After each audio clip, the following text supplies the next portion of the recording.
Hi, my name is Sheva, and I am here to help you help your loved ones through times of emotional distress and or thoughts of suicide. I want to start by telling you a story. I was a few years ago teaching and training a workshop downtown Toronto, and I was up in one of the high rises with a massive window overlooking beautiful fall colors of the city. And I was trying to keep focused on my workshop.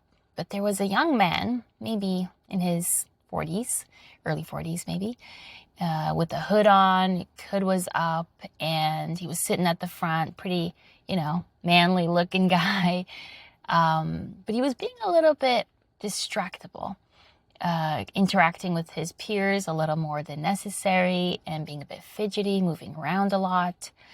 And I just kept teaching and training and, trying to keep that front row a little bit quieter as much as possible, but also understanding that there's a lot of different dynamics that come into the workshop, and there's often other reasons for this.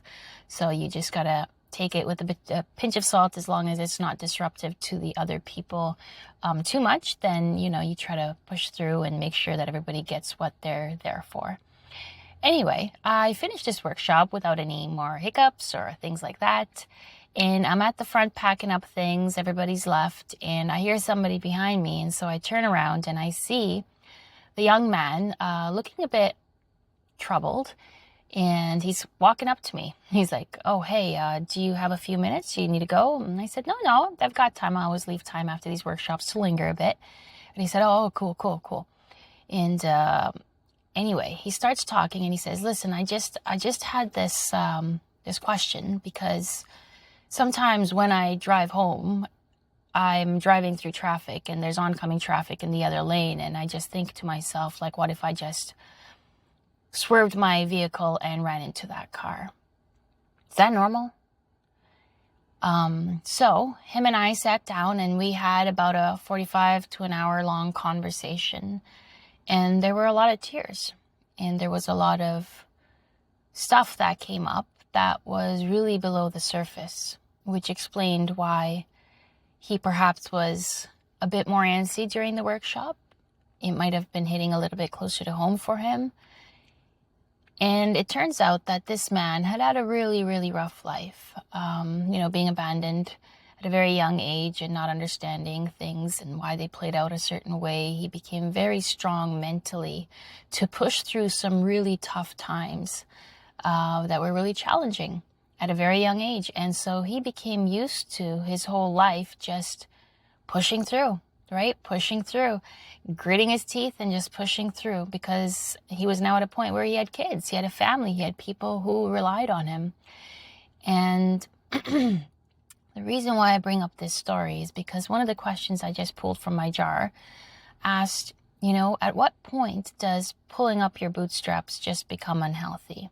And it was such a great question, and I really want to address that because as a mental health practitioner and educator, there's a lot of people who teach and preach like introspection, be aware of your feelings, you got to address them. And then on the flip side of that, there's also a lot of value in having that mental resilience and fortitude to get you through some really tough times. What matters is that you always are assessing, what is the cost of me suppressing this? And sometimes we don't really notice the costs. But what ends up happening is when you have a loved one or yourself who constantly suppresses a lot of these emotional battles that you're going through, it can take a toll in a way that we're not aware of. It can seep into your relationships. It can seep into your sleep, thus disrupting your sleep and then causing further moodiness, irritability, lack of patience. And so your body finds ways to deal with these things that do need to be dealt with. And if you can become aware enough to know that, hey, something just hit me, it took an emotional toll on me, I need to figure out what's going on here, you will serve yourself better, and you will also be a better help to your loved ones. And so if you notice that somebody's going through something, there can be value in that specific moment to be like, hey, we got to push through here, right? Depending on the circumstance, depending on the individual, depending on the situation, there may be value to that. Absolutely. What you need to be mindful of is this is not your constant default, right? You're not constantly telling this person, hey, pull it up. You should be grateful. Look at all the privileges you have. You know, you have it so much better than so and so.